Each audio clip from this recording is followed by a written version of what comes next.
So you've been warning that this eviction deadline was coming for weeks. Yeah. Democrats control the House. You guys control the Senate. You guys control the White House. Nothing aggressive was done by leadership until just a couple days ago. Who's to blame here? Well, I think there's a couple of issues here. First of all, you are absolutely correct in that the House and House leadership had the opportunity to vote to extend the moratorium. And there was frankly a handful of conservative Democrats in the House that threatened to get on planes rather than hold this vote. And we have to really just call a spade a spade. We cannot, in good faith, blame the Republican Party when House Democrats have. Welcome to the Crypto Teacher. And guys, I come back with that video just to make you think. And the Hegelian dialectic is working perfectly. Now they're bringing Trump back into the picture. We have Biden urges landlords to pause evictions as White House scrambles for a solution to extend the moratorium.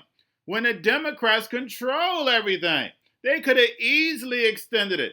We know problem, reaction, solution. And right now we're waiting on the reaction because we know they're going to run in with the solution. But of course, they're going to bring the people to their knees.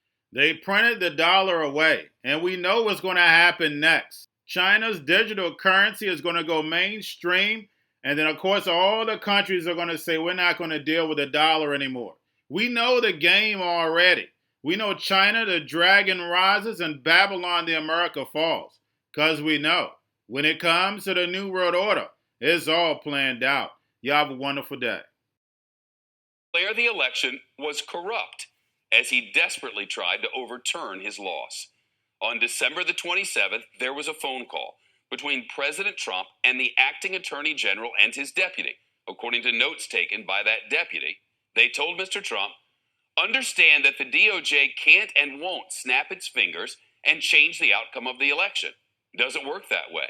And Mr. Trump responded, just say that the election was corrupt and leave the rest to me and our councilman. During the call, the DOJ officials repeatedly told Mr. Trump that his allegations of widespread voter fraud were flat out false and not supported by the evidence. Notably, this phone call came just days before pro-Trump supporters stormed the Capitol on January the 6th and attempted to stop Congress from certifying Joe Biden's victory. Here's NBC's Pete Williams. Shep, this disclosure adds some new detail about just how hard President Trump was leaning on the Justice Department to back up his claims of election fraud. What we saw today, what you quoted from, are notes of a phone call that President Trump made 2 days after Christmas to the top two Justice Department officials who were in charge after the Attorney General William Barr stepped down. The notes were taken by Richard Donahue, who was acting as Deputy Attorney General. They say that he and Jeffrey Rosen, who was the acting Attorney General, told the president that the Justice Department extensively investigated the claims of election fraud and found them to be groundless. At one point, Rosen told the president, quote, much of the information you're getting is false. These notes were turned over to the House Oversight Committee, which released them today. The Justice Department usually doesn't do this. It usually resists congressional demands for this kind of information. But in this case, it has decided that Congress's need for information about what happened outweighs the Justice Department's need for confidentiality. And President Biden has chosen not to assert executive privilege over any of this.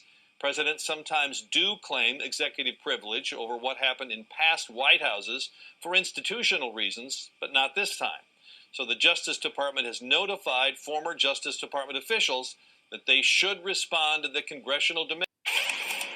We want the CDC and the White House to go ahead and work together.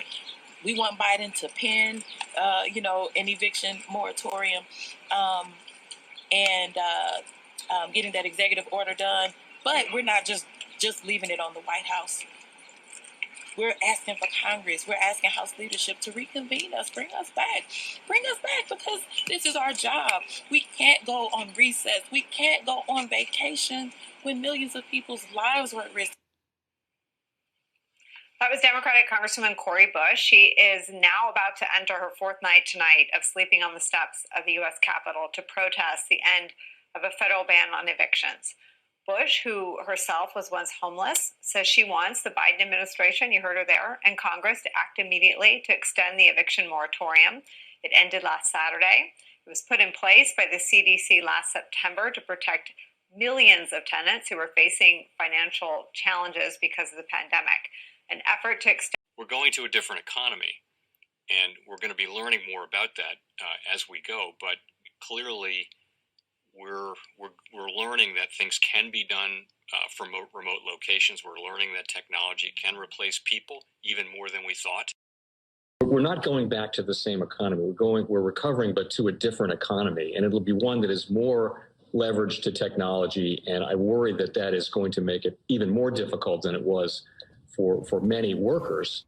In Silicon Valley, and my friends who work in technology know that what we did to the manufacturing workers, we are now going to do to the retail workers, the call center workers, the fast food workers, the truck drivers, and then even bookkeepers, accountants, insurance agents, lawyers, and on through the economy. So what happened to the manufacturing workers is a very clear sign. This effort.